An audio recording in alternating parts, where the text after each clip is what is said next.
Right, welcome back everyone. The people have spoken, and clearly the POV series on this channel is the most popular one. So today I will be walking around with this lens. This is the Sigma 56 F1.4, which is my favorite nighttime street photography lens. On top of the lens, I've got the Tide Cinesoft filter, the subtle edition. And today I'll be meeting up with two of my friends, Danilo and Shane, and we're going to walk around and get some nighttime shots in London, like these ones. If you like the look of these shots and you want to find out how we got them, the settings and my sort of thought process behind these shots, make sure you stick around for the video. Now, without further waffle from me, let's jump right in. I refuse to take a photo of the shot, it's just too easy. I just can't call myself a photographer if I just keep taking photos of that building. Unless there's foreground, because then I am doing something. Kind of like this composition. I'm going to take two shots. We're going to go into manual focus. For the first one, I'm going to focus on this fence. Actually, I'm going to use tap to focus, and for the second one, I'm going to focus on the shard. Just put them side by side, or like, oh, one at the top and one at the bottom. Those sometimes look cool. You know those sets where like, it's usually with a person, I think, and a cool landscape. Yeah, person, and then facing as you are, turn around a little bit more, like this, a bit more. And like, yeah, just hold your camera up like against your eye, like that.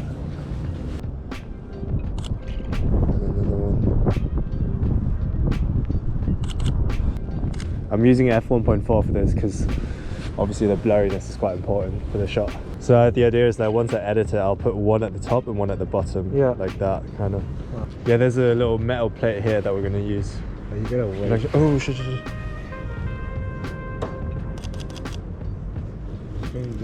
Oh, bus. Yeah, mist filters just make everything look better, don't they? It's like a cheat code. Yeah, photography cheat code, genuinely.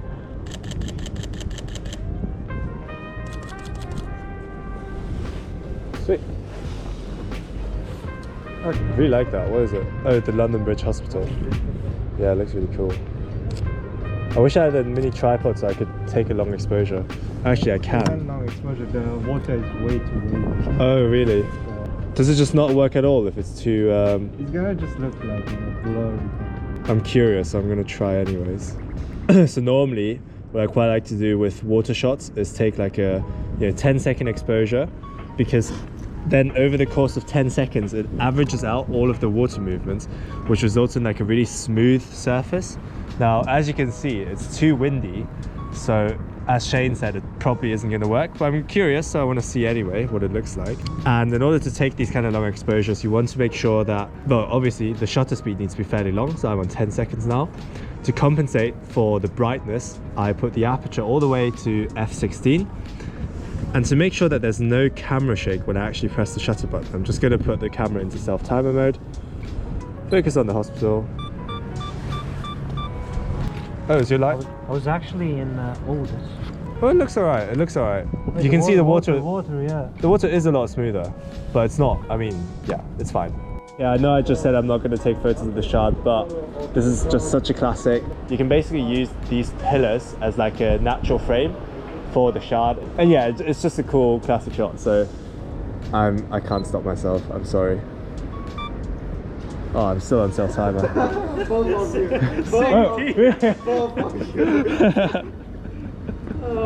Every time. This is a very tight shot with the 56, but just about worked. I just want to take this moment to quickly demonstrate the power of a mist filter.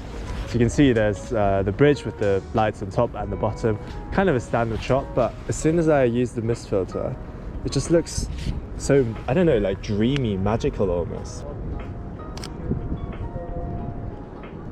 Yeah, that like halo effect around the light does absolute bits.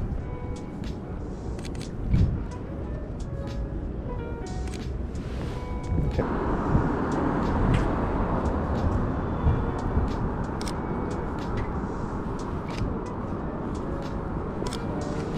Okay, we're gonna take another long exposure because I prefer the colors here. Try not to, I might need to use my phone because we're at a bit of an angle. I'm gonna put my phone under the camera just to prop it up a little bit. I want to have like half water, half land.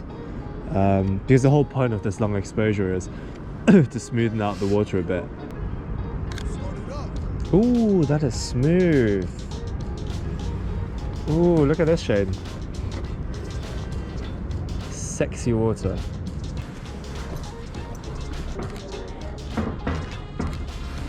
A nice symmetrical shot of those two walking up. Got some lovely scenes here. Got some really nice colours that way with the oranges and purples and stuff. Really like the look of that boat. Oh yeah. Right, let me run over here so I can get Tower Hill in the background as well. Tower Bridge, not Tower Hill. Oh, that's sick. I really like that. Look at all these colours. That's crazy.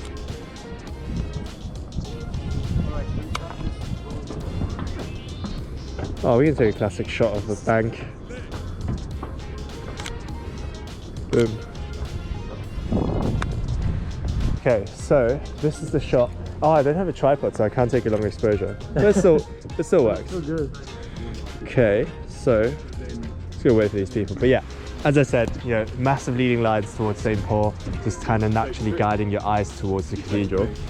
I really like the color of the lights as well. It's kind of like a blue, got a bluish tone to it. So I know that editing is going to be nice. Take the horizontal one and the vertical one. Boom, done.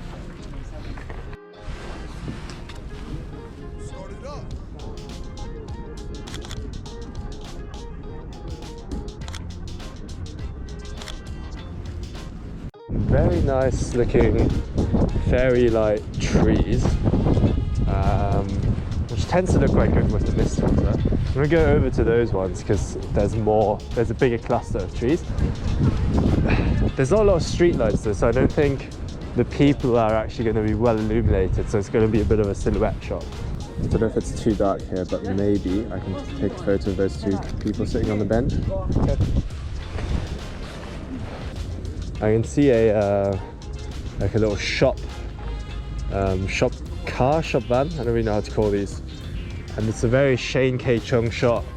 So I'm just gonna take some inspiration from our mate. Waiting for one moment.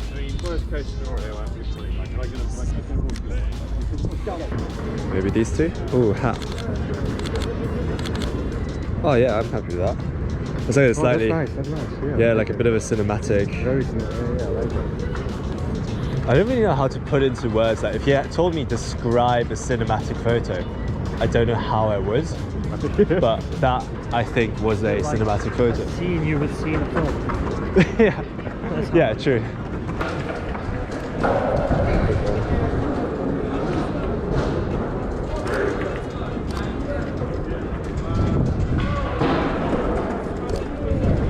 That's cool.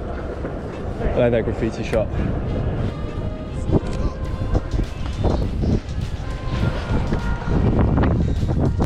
Ooh, that's cool.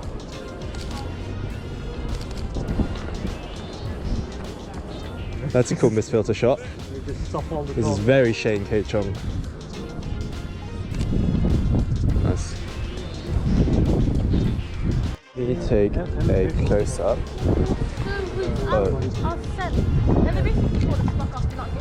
Nice. Ooh, I really like this little sidewalk. Lots of colours, lots of lights. Very nice. I'm gonna wait for the police to come a bit closer. Strong yellow. A bit lower.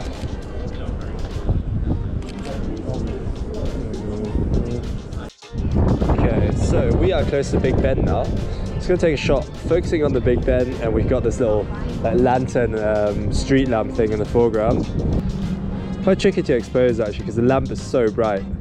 I want to make sure that Big Ben is exposed for, so I'll just overexpose the light a little bit. That's fine. Can't wait for Big Ben to finish. You're waiting? Yeah. Oh yeah. Yeah, it's been so long. I know, the clock face is finally out. Like, it's been, I don't know how many years it was under construction for. The classic spot, but I didn't have a wide angle, so I can't really take the shot. Yeah, my lens is too zoomed in. Oh, actually, if I raise it up a bit, kind of works. Quick shot here. Can't wait for this to be over. Because the scaffolding is shit. Yeah. It looks like a okay. We're gonna get a quick close-up of Big Ben. 1/50 shutter speed, f1.4, ISO 800. Boom. Okay, question time. So, Bella asked me, what was your first camera? The first camera was actually a hand-me-down from my older sister. It was a Canon 600D. And at the time when I got it, I had no idea how to use a camera. I used it to do nightclub photography at Cambridge for about 3 years before I even considered looking into manual settings. It was good enough to make enough money to buy the camera that I'm making this video with, the Sony a6500. So it has a lot of sentimental value to me. Unfortunately, it is no longer good enough, especially at video capabilities, for me to continue using it. Overall, I'm very happy with the shots. The 56mm and Cinesoft filter combination never disappoints, especially at nighttime. It's just the perfect recipe to get nice, dreamy nighttime shots in the city. If you like the shots in the video, feel free to drop a like and subscribe. And yeah, really enjoyed hanging out with you again. I hope you enjoyed the video as always, and I'll see you next week.